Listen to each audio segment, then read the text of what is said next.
You are watching Grace Television.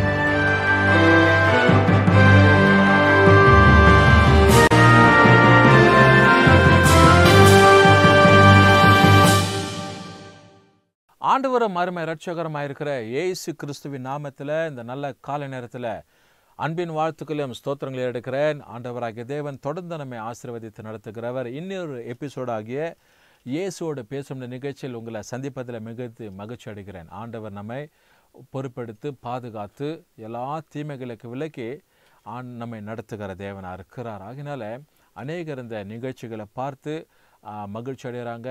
அவங்க வெளியில் எங்கேயாவது பார்த்துட்டு எங்களிடத்துல பேசுகிறாங்க. நல்லா இந்த நாட்களில் எங்களுக்கு ஒவ்வொரு நாளும் ஒவ்வொரு பாஸ்டர்மாருங்க போதகருங்க பேசுகிற அந்த வார்த்தைங்க ரொம்ப பிரயோஜனமாக ஆசீர்வாதமாக இருக்குதுன்னு சொல்லி அநேகர் சொல்கிறத நாங்கள் கேள்விப்படுறோம். அதனால தொடர்ந்து நிகழ்ச்சியை பாருங்கள், மற்றவங்களுக்கு நீங்கள் ஷேர் பண்ணுங்கள். புதிதாக பார்க்குறவங்க கிரேஸ் டெலிவிஷன்ன்ற இந்த நிகழ்ச்சியை நீங்கள் சப்ஸ்கிரைப் பண்ணிக்கொள்ளுங்க.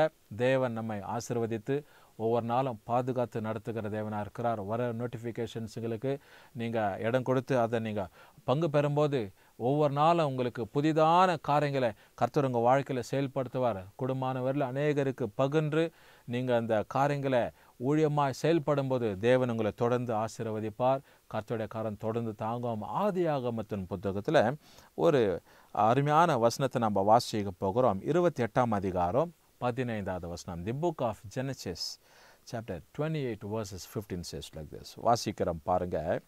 நான் உன்னோடு இருந்து நீ போகிற இடமெல்லாம் உனக்கு தந்து இந்த தேசத்திற்கு உன்னை திரும்பி வர பண்ணுவேன். நான் உனக்கு சொன்னதை செய்யமலும் உன்னை கைவிடுவதில்லை என்று ஆண்டவர் சொல்லுகிறார். பாருங்க, ஆண்டவர் தலைமுறைகளை கர்த்தர் ஆசீர்வதிக்குவார்.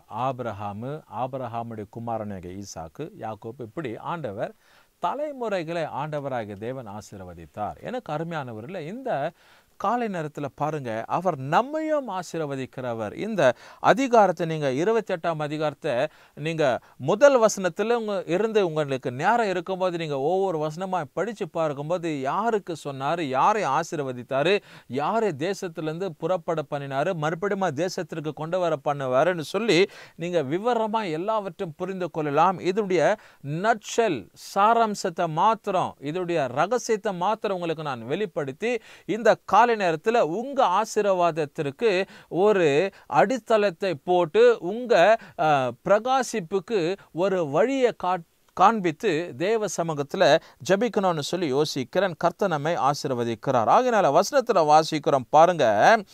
நான் உன்னோடு இருந்து நீ போகிற இடமெல்லாம் உனக்கு ஆசீர்வாதமாய் கொடுப்பேன்னு சொல்கிறார் ஆண்டவர். என்ன கருமையானவரில் இந்த காலை நேரத்தில் இந்த வசனத்தை கவனிக்கிற உங்கள் வாழ்க்கையிலும் ஆண்டவர் ஆசீர்வாதத்தை வச்சிருக்கிறார்.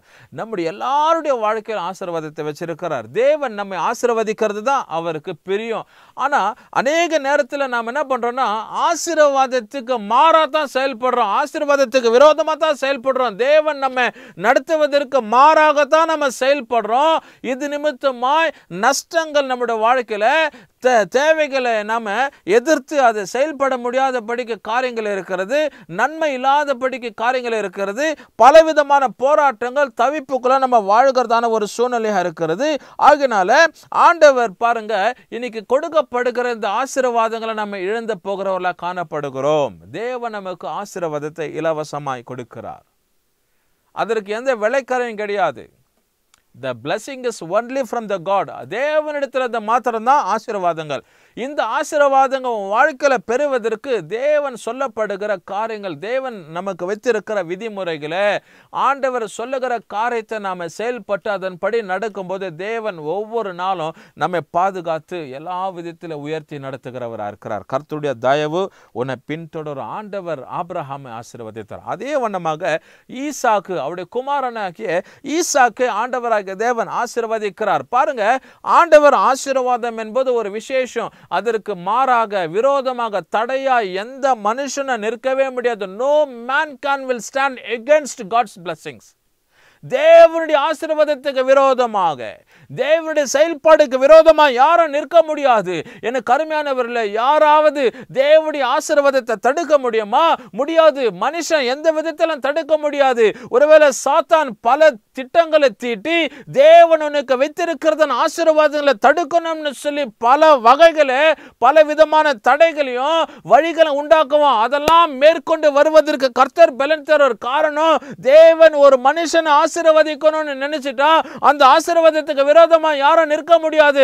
இந்த கால நேரத்தில் அப்பேற்பட்ட தேவன் உன்னை ஆசீர்வதிக்க விரும்புகிறார். தேவன் உன்னை நடத்த விரும்புகிறார். தேவன் உன்னை உயர்த்த விரும்புகிறார். தேவ சமூகத்தில் நீ அடங்கி இருக்கணும்னு விரும்புகிறார். நீ ஏற்ற நேரத்தில் உயர்த்தப்படுவதற்கு, ஏற்ற நேரத்தில் ஆசீர்வதிக்கப்படுவதற்கு, ஏற்ற நேரத்தில் உன்னுடைய வாழ்க்கை செழுமை இருப்பதற்கு தேவன் உன்னோடு கூட இருந்து எல்லா காரியங்களையும் செயல்படுத்த வல்லவர். தேவனுடைய ஆசீர்வாதம் உன்னுடைய வாழ்க்கையில எப்போதும் நிலை நிற்கணும். எந்த விதத்தில் இடராலாய், எந்த விதத்தில் வழி தவறி போகக்கூடாது.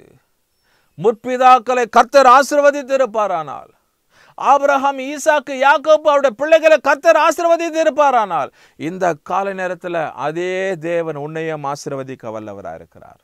அந்த ஆசீர்வாதத்திற்கு பாத்திரவானாய், அந்த ஆசீர்வாதத்திற்கு பாக்கியவாதியா நீ இருக்கணும்னு சொல்லி கர்த்தர் விரும்புகிறார்.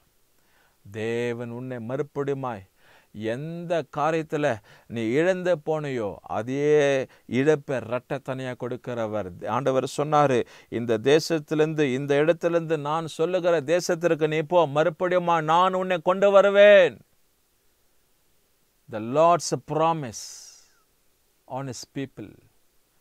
தேவனுடைய பிரமாணம், தேவனுடைய சத்திய வாக்கு அவருடைய பிள்ளைங்கள் மேல அவர் சொன்னால் ஆகும். அவர் சொல்லிட்டா நான் மறுபடியும் கொண்டு வருவேனா, கொண்டு வருவார். அதே விதத்தில் அவருடைய புத்திரர்களை, முற்பிதாக்களை கர்த்தர் ஆசீர்வதித்தார். இந்த கால நேரத்தில் நீ இருக்கிற உன்னுடைய ஸ்தலத்தில், உன்னுடைய வீட்டில் கர்த்தர் உன்னை ஆசீர்வதிக்கிறார். உன்னுடைய வேலை ஸ்தலத்தில் கர்த்தர் உன்னை ஆசீர்வதிப்பார். நீ எதிர்பார்க்கிற கையிட்டு செய்கிற கையின் காரியங்களில் கர்த்தர் உன்னை ஆசீர்வதிப்பார். மேன்மையை தந்து அவர் உன்னை வழி நடத்துகிற தேவனாக இருக்கிறார். தேவ சமூகம் உன்னை பாதுகாத்து நடத்திட்டோம். ஆண்டவர் மறுபடியுமாய் அதே திரும்ப அந்த தேசத்திற்கு நான் உன்னை கொண்டு வருவேன், நான் உன்னை கைவிட மாட்டேன் என்று சொல்லி ஆண்டவர் வாக்குத்தத்தம் பண்ணியிருக்கிறார். கண்களை மூடி ஜெபம் பண்ணும் நல்ல பிதாவே, இந்த நல்ல காலை நேரத்துக்கு நன்றி. தகப்பன் தேசத்திற்கு திரும்பம் கொண்டு வருகிற தெய்வம் நீங்க.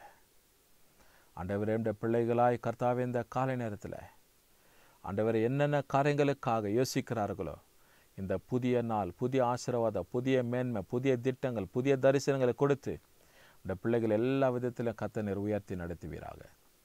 ஆசீர்வாதம் பொறுப்பெடுத்துக்கொள்ளுங்க, வழி நடத்துங்கப்பா. ஆண்டவர் இயேசு நாமத்தில் ஜெபிக்கிறோம் நல்ல பிதாவே. கர்த்தர் உங்களை ஆசீர்வதிப்பாராக.